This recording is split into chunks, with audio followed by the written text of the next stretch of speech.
Have you ever sat in a meeting heart pounding, knowing a terrible lie was being told, and realizing that you were the only one brave enough to speak up? This is the story of how I, an ordinary employee, exposed my boss in front of the entire company. It was the most terrifying, risky, and ultimately satisfying moment of my career. And I'll never forget the way everyone's jaws dropped when the truth finally came out. My name is Emily Carter, and at the time, I was working as a senior marketing analyst for a mid-sized company in downtown Chicago. The office was sleek, polished glass walls, open floor plans, and that faint smell of coffee and stress that seems to linger in every workplace. On the surface, our team looked perfect. We had weekly brainstorming sessions, catered lunches, and a CEO who loved to brag about our family culture. But beneath the polished image, there was one problem. And his name was Richard Collins, my direct manager. Richard was the kind of boss who smiled when the higher-ups were watching, but the moment the doors closed, he turned into someone else. He took credit for other people's work. He exaggerated his achievements. He micromanaged to the point of suffocation. And worst of all, he lied. Constantly. At first, I thought maybe that was just how things worked in the corporate world. But then his lies started affecting me. My projects. My reputation. My career. And that's when the thought first crossed my mind. What if I fought back? What if I exposed him? Of course it sounded crazy, risky, even stupid. But as you'll see, sometimes revenge is the only way to survive in a toxic workplace. The real storm began on a Monday morning. You know, the kind, gray skies pressing against the windows, the stale hum of fluorescent lights, and that heavy sinking feeling that no amount of coffee could cure. That day we had our quarterly review meeting, where each department presented results to the executive team. These meetings were a big deal. Numbers, projections, and progress reports determined who got funding, who got praise, and sometimes who got fired. I had spent the past 3 months working on a massive digital campaign. It wasn't perfect, but it had strong results. Increased website traffic by 37%, engagement rates climbing steadily, and customer acquisition hitting above our targets. I had poured in late nights, missed dinners, and weekends sacrificed to make sure everything was airtight. I walked into the glass conference room clutching my laptop, ready to present. And that's when Richard, my boss, smiled at me. That smile. The kind of smile that looks friendly on the surface, but hides something sharp beneath it. "Emily," he said smoothly, his voice dripping with fake warmth, "why don't you let me take the lead on presenting this? You've done so much work already. I don't want you stressed." Something in my stomach twisted. It was the kind of offer that wasn't really an offer. Declining would make me look ungrateful. Accepting meant I was handing over my project to him on a silver platter. Reluctantly, I nodded. "Sure, Richard. Go ahead." The meeting began. Executives filled the room, our CEO, the CFO, the VP of sales. Richard clicked through the slides, which I had prepared, and began to speak. First it was fine. He summarized the campaign's performance, mentioning the numbers. But then his tone shifted. He said he had come up with the campaign strategy. He said he had led the team through difficult challenges. He said he had personally negotiated with vendors to cut costs. Each lie hit me like a punch in the chest. I glanced around the room, waiting for someone to notice. But nobody did. In fact, the executives were nodding, impressed. And then came the final blow. Richard clicked to the last slide. A projection graph that I hadn't prepared. My eyes widened. He was showing inflated numbers. Unrealistic growth projections that made it look like we had doubled our ROI. "Of course," Richard said confidently. "None of this would have been possible without my leadership." The room broke into polite applause. The CEO smiled. And me? I sat frozen in my chair, my nails digging crescents into my palms, my chest burning with rage. Because in that moment, not only had Richard stolen my work, he had just committed fraud in front of the entire executive team. After the meeting, he pulled me aside in the hallway. His smile was smug now, victorious. "Great work on the slides, Emily. Don't worry. I'll make sure the higher-ups know you contributed." Contributed. As if I'd been nothing more than a footnote. That night I went home to my tiny apartment, dropped my bag on the floor, and collapsed onto the couch. The city lights flickered outside my window, and my mind raced. I could keep quiet, pretend it didn't matter, take the scraps of recognition he might toss me, or I could start planning. Revenge. Over the next few weeks, things only got worse. Richard began assigning me extra work, then presenting it as his own. He took credit for my late-night reports, my creative ideas, even my problem-solving. And when things went wrong, he blamed me. Like the time a vendor delivered late. Richard stood in front of the team and said, "Emily should have followed up more diligently." Or when a client pushed back on pricing, he said, "Emily miscalculated the proposal." Each lie chipped away at my reputation. Slowly, subtly, my colleagues began to look at me differently. Some whispered. Some avoided eye contact. And Richard? He thrived on it. The more he pushed me down, the higher he climbed. But here's the thing about lies. They eventually pile up so high, the weight becomes unbearable. And when they come crashing down, they destroy everything in their path. I just had to wait. And when the moment came, I would be ready. The breaking point came on a Friday morning. I had barely finished my first sip of coffee when Richard called me into his office. His door was glass, but he always pulled the blinds when he wanted a private conversation, usually the kind that left me humiliated or angry. "Emily," he said, tapping a stack of papers on his desk, "we've got a situation." I stepped in, cautious. "What kind of situation?" He leaned back in his chair, folding his hands like some wise authority figure. "The projections I presented last quarter, they were ambitious. Upper management wants a detailed plan on how we'll actually achieve them." My heart sank. Ambitious? That was his way of saying false. "And here's where you come in," he continued smoothly. "I need you to draft a roadmap that shows how we can reach those numbers. Something airtight. Something convincing." My jaw nearly dropped. He wanted me to cover his lie. "Richard," I said carefully, "those numbers, they weren't accurate.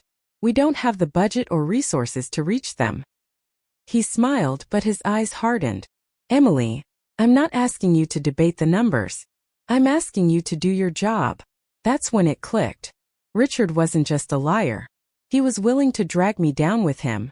If those numbers blew up, I'd be the one holding the flawed roadmap. That night, as I stared at my laptop in my dimly lit apartment, I felt something shift inside me. Enough was enough. I wasn't going to let him ruin my career. I wasn't going to let him bury me under his lies. For the first time, I whispered the words out loud. I'm going to expose him. Step 1, evidence. The next week, I started collecting proof. Every email he sent blaming me for delays, I archived. Every time he praised himself in front of executives for work I'd done, I wrote it down. And when he asked me to create that false roadmap, I saved the draft request in writing. But I knew words alone wouldn't be enough. Richard was charming. He had a way of twisting narratives until people doubted their own memories. So I bought a small voice recorder. It was discreet, no bigger than a pen cap, and I carried it everywhere. The first recording I captured was almost too perfect. Richard, leaning over my desk one afternoon, said in a low voice, "Make those numbers look good, Emily. I don't care if they're accurate. Just make them look good. If this blows up, remember, it'll be on you." Click. Saved. My hands shook as I listened back that evening. The proof was undeniable. Step 2, allies. The office was divided. Some admired Richard.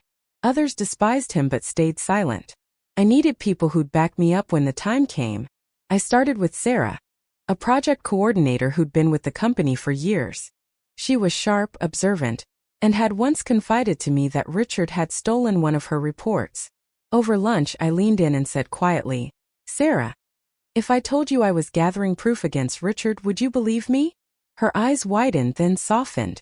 "Emily, I've been waiting for someone to do that for years." From that moment on, Sarah became my silent ally. She began forwarding me old emails, memos, anything that showed Richard twisting the truth. Step 3, the perfect moment. It wasn't enough to have evidence. I needed the right stage. And fate handed it to me on a silver platter. The company was planning its annual all-hands meeting, the biggest event of the year. Every employee, every manager, and every executive would be present.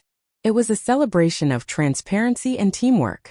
And guess who was scheduled to present the keynote marketing results? Richard. I could already see it.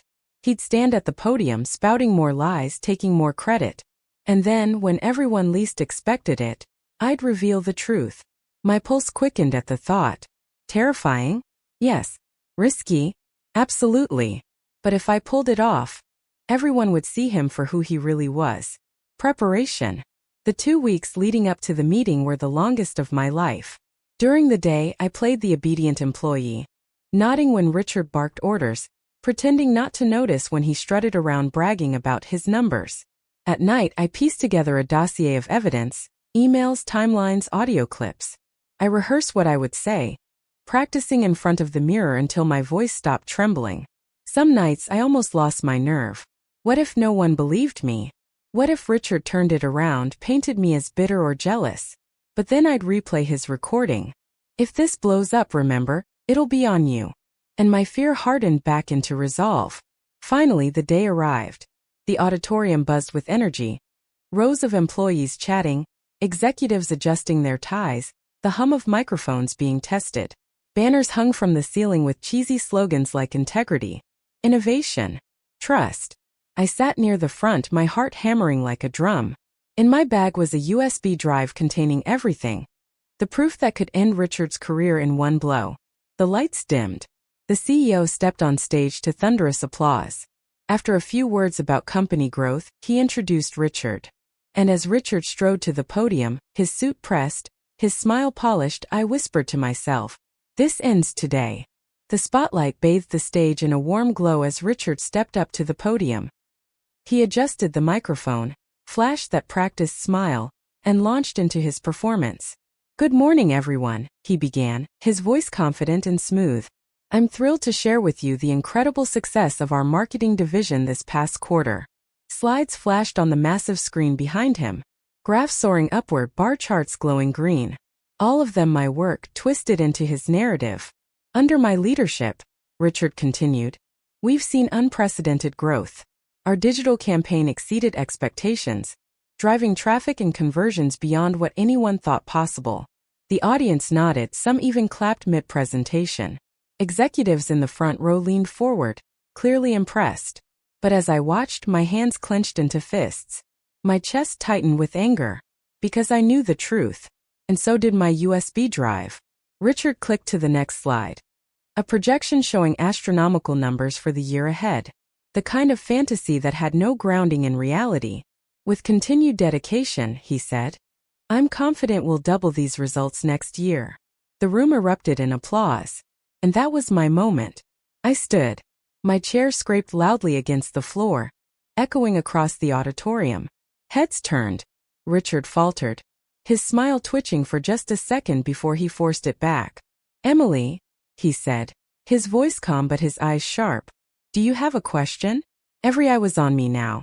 My pulse thundered in my ears, but my voice came out clear, strong. "Yes," I said. "I do."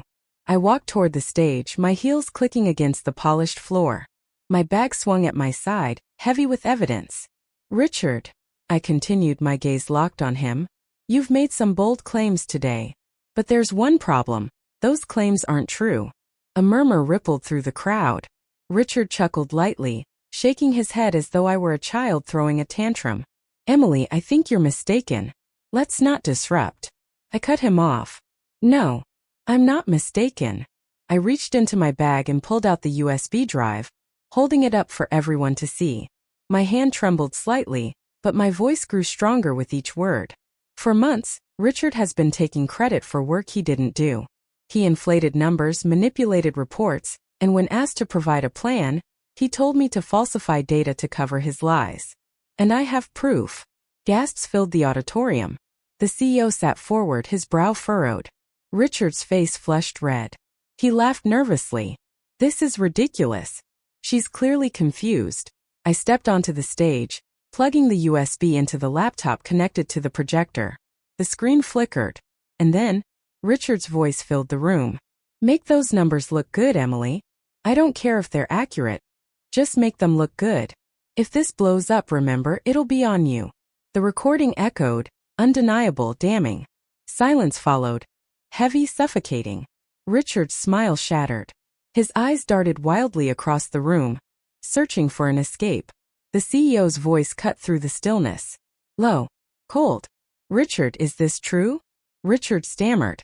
And no, that was taken out of context. But the damage was done.